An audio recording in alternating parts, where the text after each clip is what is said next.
Hello guys, आज मैं आपको एक्सप्लेन करने वाली हूँ। हियर इज माय एक्सक्लूसिव इंडुएल्ज का लास्ट पार्ट यानी पार्ट 5। तो चलिए शुरू करते हैं। पार्ट 5 की स्टार्टिंग में फूसियांग जिंगजिंग से पूछता है, क्या तुमने बाहर जिनटियान से मेरे लिए फाइट की? क्या तुम मुझे पसंद करती हो?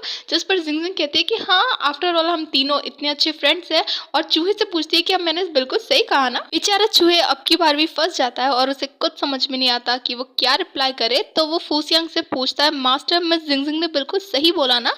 तो फूसियांग पूछता है कि हम किस तरह के फ्रेंड है। तभी एक आवाज आती है और वो कहती है कि गर्लफ्रेंड बॉयफ्रेंड वाले। और फिर एक छोटी लड़की को दिखाया जाता है जो कि पूछती है कि अंकल, मतलब फूसियांग से कहती है, अंकल ये आपकी गर्लफ्रेंड है, ये काफी ज्यादा प्रिटी है। और फिर जिंगजिंग से कहती है कि ये हमारे जो अंकल है, मतलब मेरे जो अंकल है, वो आज तक कभी किसी लड़की को अपने घर पर नहीं लेके आए। आप पहली लड़की है जिन्हें वो अपने घर पर लेकर आए हैं। तो फूसियांग पूछता है कि तुम यहाँ पर क्या कर रही हो? जिस पर वो लड़की रिप्लाई करती है कि आप ना काफी टाइम से मुझसे मिलने के लिए नहीं आए, इसीलिए मैं खुद आ गई। जिस पर फूसियांग कहता है कि हाँ, मैं काफी टाइम से थोड़ा बिजी चल रहा हूँ। फिर वो छोटी लड़की रिप्लाई करती है कि हाँ, मुझे पता है कि आप अपनी लव लाइफ में कुछ ज्यादा ही बिजी चल रहे हैं, मुझे दिख रहा है। लेकिन अगर आप किसी को पसंद करते हैं तो आपको उसे मतलब प्रिटेंड करना चाहिए। और वो जिंगजिंग को फूसियांग की तरफ धक्का दे देती है, जिसकी वजह से जिंगजिंग फूसियांग के ऊपर गिर जाती है और वो लड़की वहां से चली जाती है। बेचारी जिंगजिंग नर्वस हो जाती है और वो झटके से खड़ी हो जाती है। और उसे देखकर फूसियांग काफी हंसता है, काफी खुश होता है। और वो पूछता है कि मतलब मुझे एक बिजनेस पार्टी पे जाना है, तो क्या आप मेरी डेट बनकर मेरे साथ चलोगी? जिस पर जिंगजिंग काफी ज्यादा हेजिटेट करती है और मना कर देती है कि मुझे नहीं लगता ये कोई अच्छा आइडिया है, आपको ना मेरी जगह पे किसी और के साथ जाना चाहिए। जिस पर फूसियांग कहता है, अगर तुम मना करोगी तो तुम मुझे मेरा फेवर कैसे रिटर्न करोगी, कैसे कर पाओगी तुम? जिस पर जिंगजिंग भी न चाहते हुए उसे हाँ कहना पड़ता है और पूछती है कि पार्टी कब है? जिस पर फूसियांग कहता है कि 3 दिनों के बाद पार्टी है और मैं तुम्हें पिकअप। फिर हमें जिनटियान की मॉम और येमिंग को साथ में दिखाया जाता है, जहाँ पर जिनटियान की मॉम येमिंग से बार बार पूछ रही होती है, क्या तुमने प्रोनप्शियल पेपर ले लिए, मतलब तुमने उन्हें ढूंढ लिया? जिस पर येमिंग कहता है कि नहीं, मुझे प्रोनप्शियल पेपर नहीं मिले, पता नहीं उन लोगों ने कहाँ छुपा दिए, मैंने काफी ढूंढने की कोशिश की थी। तो जिनटियान की मॉम येमिंग पर काफी गुस्सा होती है कि तुम कर क्या रहे हो? अगर मान लो जिंगजिंग की मॉम ने तुम्हें डाइवोर्स दे दिया तो हमारी फैमिली कहाँ पर रहेगी? हम सड़क पर आ जाएंगे। और मैं जानती हूँ कि तुम जिंगजिंग की मॉम को डाइवोर्स नहीं देना चाहते, इसीलिए ये सब बहाने कर रहे हो। तो येमिंग उसे समझाता है कि देखो, मैं ऐसा कुछ भी नहीं कर रहा, मैंने इतने सालों तक मेहनत की है इसके लिए, और जैसे ही मतलब मुझे प्रोनप्शियल पेपर मिल जाएगा तो मैं जिंगजिंग की मॉम को डाइवोर्स दे दूंगा। लेकिन जब तक मुझे प्रोनप्शियल पेपर नहीं मिल जाते तब तक तुम्हें थोड़ा सा पेशेंस रखना पड़ेगा। तभी वहां पर जिनटियान अपनी बुरी सी हालत लेकर पहुंच जाती है, जिसे देखकर जिनटियान की मॉम कहती है, जिनटियान तुम कहाँ गई थी और तुम्हारी ये हालत तुमने क्या बना रखी है? लेकिन जो येमिंग होता है वो जिनटियान को काउच पर बिठाता है और पूछता है कि बेटा तुम्हें क्या हुआ है, तुम्हारी मतलब ये हालत किसने की, तुम में से इतनी गंदी बदबू क्यों आ रही है, और तुम्हारे हाथ पर ये किसने स्क्रैच किया, तुम्हें किसने हर्ट किया? तुम अपने डैड को बता सकते हो, मैं उसकी अच्छे से क्लास लूंगा। तो जिनटियान बता देती है कि ये सब किया धरा है वो पूरा का पूरा जिंगजिंग का है। फिर येमिंग पहुंच जाता है जिंगजिंग के घर उससे बात करने के लिए और जिंगजिंग से कहता है, मुझे तुमसे एक इम्पोर्टेंट बात करनी है, क्या तुमने जिनटियान को हर्ट किया था? जिस पर जिंगजिंग साफ साफ कह देती है कि जिनटियान ऐसा ही डिजर्व करती थी, इसीलिए मैंने उसे हर्ट किया। तो येमिंग कहता है, जाओ जाकर जिनटियान से अपोलोजाइज करो, उससे माफी मांगो। लेकिन हमारी जिंगजिंग माफी मांगती और जो भी जिनटियान से, ये तो इम्पॉसिबल है। जिंगजिंग साफ साफ मना कर देती है कि मैं जिनटियान से माफी नहीं मांगने वाली। तो येमिंग कहता है कि ये तुम्हारा तरीका है एल्डर से बात करने का?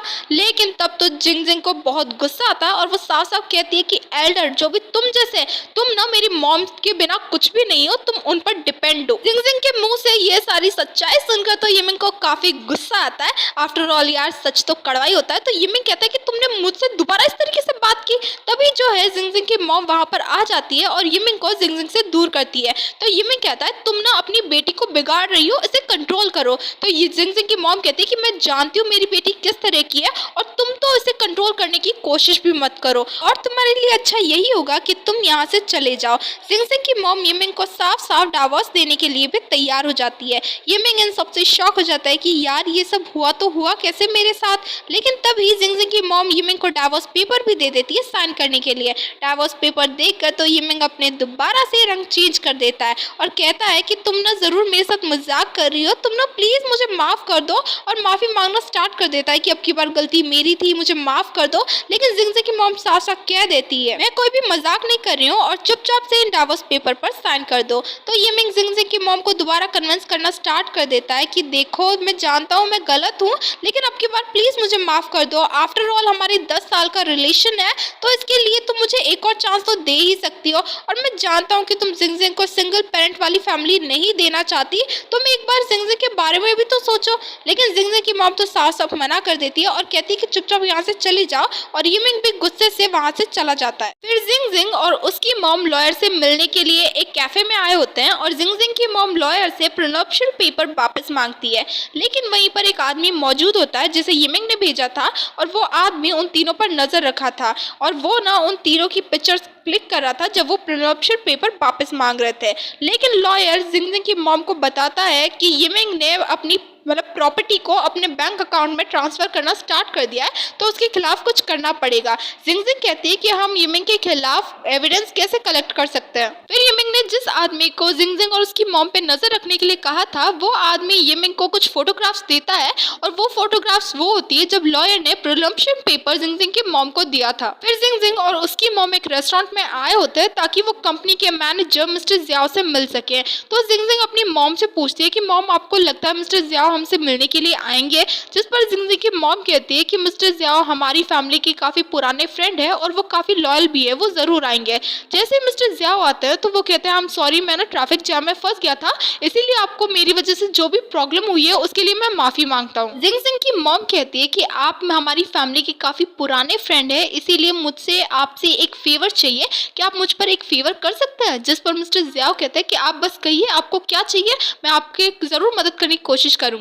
जिस पर जिंगजिंग की मॉम कहती है मुझे अपनी कंपनी के शेयर्स को ऑडिट करना है। मिस्टर जियाओ कहते हैं आप हमारी कंपनी की शेयर होल्डर हैं, तो आप ये आसानी से कर सकती है, इसमें कोई प्रॉब्लम नहीं होगी। जिस पर जिंगजिंग की मॉम कहती है मैंने अपने शेयर यिमिंग के नाम कर रखे हैं। तो मिस्टर जियाओ कहते हैं कि कल संडे है, तो आप ऐसे कीजिए आप कल मेरे ऑफिस आ जाइए और हम इस पे ना कोई सोल्यूशन निकाल ही लेंगे। जिंगजिंग और उसकी मॉम मिस्टर जियाओ को थैंक यू बोलते हैं उनकी हेल्प के लिए, लेकिन जो मिस्टर जियाओ होता है वो यिमिंग से मिला होता है।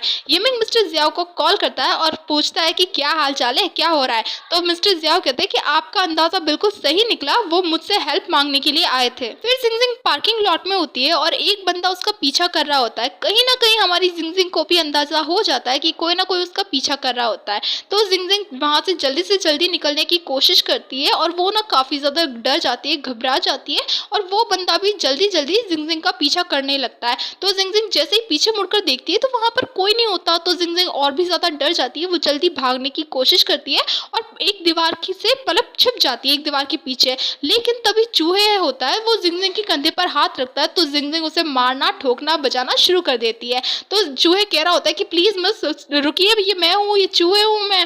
फूसी यांग ये सारा सीन देखकर काफी ज्यादा मजे ले रहा था, उसे काफी हंसी आ रही थी। तो जिंगजिंग कहती है कि चूहे वो तुम थे, पता है तुमने मुझे डरा दिया था, अगर मैं मर जाती तो क्या होता। फूसी यांग जिंगजिंग से कहता है मुझे तुम्हें कहीं पर लेकर जाना है। जिस पर जिंगजिंग कहती है कि लेकिन हम जा कहाँ रहे हैं। तो फूसी यांग कहता है कि तुम चलो तो सही, तुम वहां पर पहुंचकर खुद समझ जाओगी। फिर फूसी यांग जिंगजिंग को एक अंधेरे कमरे में लेकर आता है। तो जिंगजिंग पूछती है ये कौन सी जगह है और यहाँ पर इतना अंधेरा क्यों है। फिर फूसी यांग ताली बजाकर उस जगह की लाइट ऑन करवाता है, और गाइस वो जगह होती है एक मॉल, जहाँ पर हर तरह के कपड़े रखे हुए थे, जिसे देखकर जिंगजिंग काफी ओवर एक्साइटेड हो जाती है और चारों तरफ घूमने लगती है, कहती है कितना ब्यूटीफुल है। तो फूसी यांग कहता है कि ये सारे कपड़े तुम्हारे लिए, तुम इसमें से जो चाहे वो चूज कर सकती हो। जिंगजिंग उन सभी ड्रेसेस में से अपने लिए कुछ ड्रेस सिलेक्ट कर लेती है। वो पहले एक व्हाइट कलर की ड्रेस पहनकर फूसी यांग के सामने आती है, तो फूसी यांग उसे कॉम्प्लीमेंट देता है नॉट बैड। दूसरी बार जैसे ही जिंगजिंग फूसी यांग के सामने आती है तो फूसी यांग कहता है प्रिटी गुड, बुरी नहीं है, लेकिन चूहे बोल देता है कि ये ड्रेस एवरेज है। तो फूसी यांग चूहे को घूरने लगता है, लेकिन चूहे को बाद में रियलाइज होता है कि मैंने मास्टर के सामने क्या बोल दिया और फिर वो चुप हो जाता है। लेकिन जैसे ही जिंग जिंग थर्ड टाइम अपनी ड्रेस पहनकर आती है तो वो काफी ज्यादा प्रिटी लग रही थी और उसे देखकर फूसियांग अपने होश खो देता है और सिर्फ जिंग जिंग को ही देखना स्टार्ट कर देता है। बेचारी की तो सांसें ही थम चुकी थी। उन तीनों के अलावा वहाँ पर एक और आदमी मौजूद था जो अपने फोन से इन सभी चीजों को रिकॉर्ड भी कर रहा था। वो आदमी जो कि एक रिपोर्टर था, जैसे ही अपनी कार में बैठता है वहाँ पर चूहे ऑलरेडी मौजूद होता है और वो कहता है कि तुम जो कर रहे हो वो गलत है और अगली बार से तुम्हें जिंग जिंग को फॉलो करने की कोई जरूरत नहीं है। तो वो रिपोर्टर भी डर की वजह से हाँ कह देता है। फिर हमें जिंग जिंग और फूसियांग को दिखाया जाता है जो कि साथ में पियानो बजा रहे होते हैं। दोनों एक दूसरे के साथ काफी ज्यादा टाइम स्पेंड करने लगे थे और दोनों के दिल में एक दूसरे के लिए फीलिंग्स भी डेवलप होना स्टार्ट हो चुकी थी। वो साथ में काफी ज्यादा एंजॉय करते हैं और काफी खुश भी होते हैं। फूसियांग जब जिंग जिंग को उसके घर ड्रॉप करने जाता है तो जिंग जिंग कहती है थैंक यू, मुझे आपका सरप्राइज काफी ज्यादा अच्छा लगा सियान। लेकिन जिस पर फूसियांग कहता है कि मतलब तुम्हें मैं भी काफी ज्यादा पसंद आया। जिस पर बेचारी जिंग जिंग को समझ में नहीं आता कि वो क्या रिप्लाई करे। वो सिर्फ ये कह देती है कि आई थिंक मेरा घर आ चुका है तो मुझे यहाँ से जाना चाहिए। लेकिन जाते समय जिंग जिंग के दिमाग में एक खुराफात सूझती है और वो जाने से पहले फूसियांग को उसकी चीक्स पर एक किस करके जाती है और जिंग जिंग के जाने के बाद तो फूसियांग एकदम शॉक हो जाता है कि उसके साथ हुआ तो हुआ क्या, लेकिन फिर बाद में काफी ज्यादा खुश भी होता है। फिर फूसियांग सोचता है कि जिंग जिंग अपने प्रॉब्लम को, अपने मैटर को सॉल्व कर पाएगी, मुझे उसकी डेफिनेटली हेल्प करनी चाहिए और उसे प्रोटेक्ट भी करना चाहिए। अगले दिन जिंग जिंग और उसकी मॉम मिस्टर जियाओ के ऑफिस पहुंचती है ताकि वो मिस्टर जियाओ की हेल्प ले सके। मिस्टर जियाओ कहते हैं आप जाइए मेरे ऑफिस में बैठ जाइए, मैं जल्दी से जल्दी मतलब चाबी लेकर आता हूँ। जिस पर वो दोनों रेडी हो जाते हैं। मिस्टर जियाओ यिमिंग को कॉल करके बताता है कि वो दोनों यहाँ पर पहुंच चुकी है। तो जो यिमिंग होता है वो दोबारा से जिंग जिंग की मॉम के रूम में जाता है ताकि वो प्रोनप्शन पेपर को ढूंढ सके।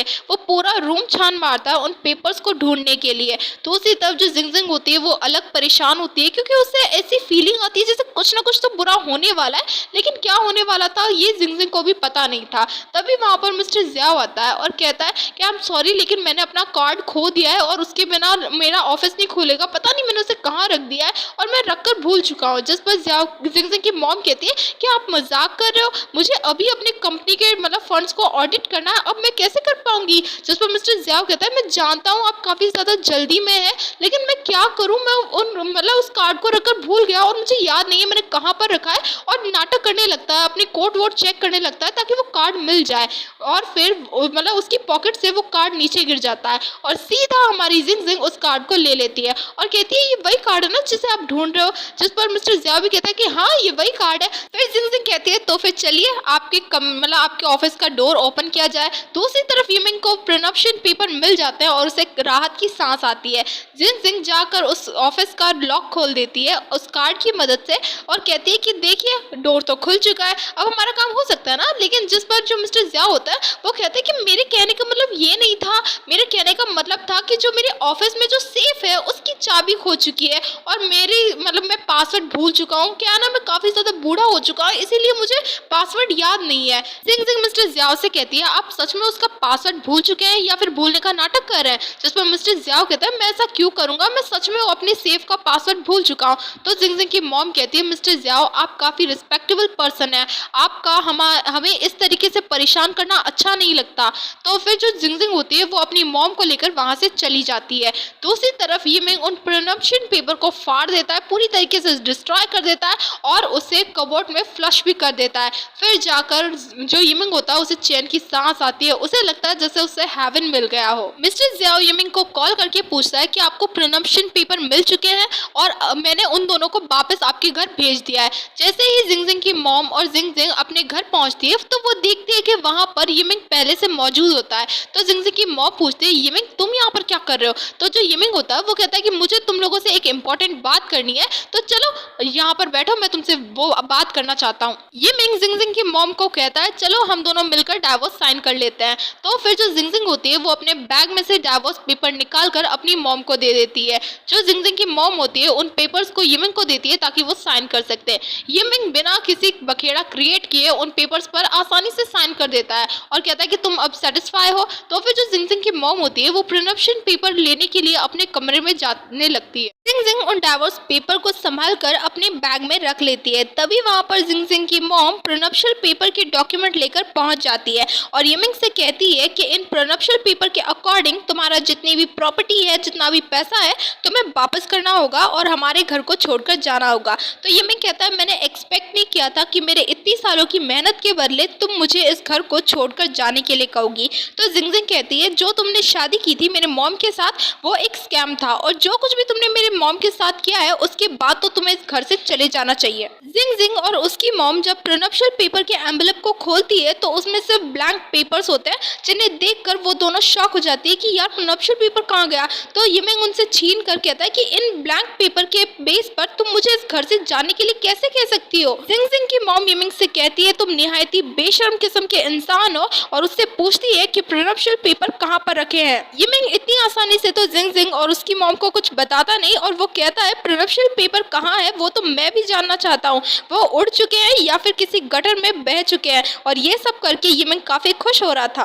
लेकिन जिंग जिंग तो स्माइल कर रही होती है और वो यमिंग के सर पे एक जोरदार बॉम्ब फोड़ती है और रियल प्रोनप्शियल पेपर को दिखाकर कहती है कि ये प्रोनप्शियल पेपर ओरिजिनल है और जो तुमने डिस्ट्रॉय किया है वो सिर्फ एक कॉपी थी। यमिंग उन प्रोनप्शियल पेपर को भी ले लेता है और उन्हें फाड़ देता है, आई मीन डिस्ट्रॉय कर देता है और जिंग जिंग से कहता है कि तुम लोगों ने मुझे अंडर एस्टिमेट किया है। लेकिन यमिंग को झटका तो तब लगता है जब जिंग जिंग कहती है कि तुमने जो डिस्ट्रॉय किया वो एक कॉपी है और तुम्हें क्या लगता है मैं ओरिजिनल प्रोनप्शियल पेपर को इतनी आसानी से घर में छुपा कर रखूंगी। यमिंग कहता है तो क्या हुआ, मैंने तुम्हारी इन कंपनी को एकदम खोखला कर दिया है, तुम्हारा जितना भी प्रॉपर्टी जितना भी पैसा था वो मैंने अपने अकाउंट में ट्रांसफर कर दिया है और अगर तुम अपनी कंपनी को बचाना चाहती हो तो जिंग जिंग तुम्हें मुझे दोबारा से डैड कहना पड़ेगा, तो मैं तुम्हें तुम्हारी कंपनी वापस कर सकता हूँ। जिंग जिंग दोबारा से यमिंग के सर पे तीसरी बार बॉम्ब फोड़ती है और कहती है कि मैंने तुम्हारा बैंक अकाउंट आई मीन तुम्हारा अकाउंट फ्रीज करवा दिया है और तुम अपने अकाउंट में से एक सिंगल पेनी भी नहीं निकाल सकते।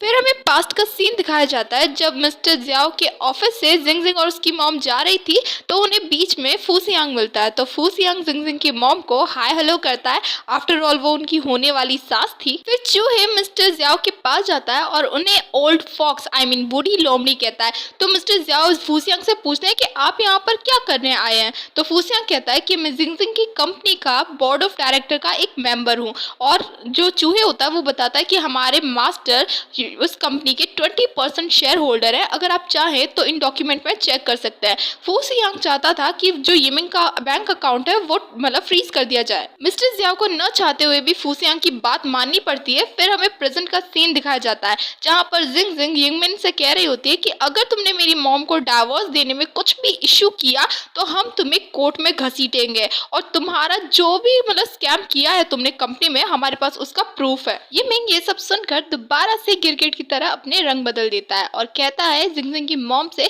कि हमारा 20 साल से भी काफी पुराना रिश्ता है, तुम मुझे उस रिश्ते के लिए एक और चांस नहीं दे सकती। जिंग जिंग की मॉम भी यमिंग को साफ साफ कह देती है कि मुझे तुमसे किसी भी तरह की कोई भी बात नहीं करनी। यमिंग भी कहता है ठीक है तो मैं डाइवोर्स देने के लिए तैयार हूँ, लेकिन मैंने 20 सालों तक इतनी मेहनत की है तो तुम्हें मुझे एक अच्छी सी सैलरी देनी पड़ेगी।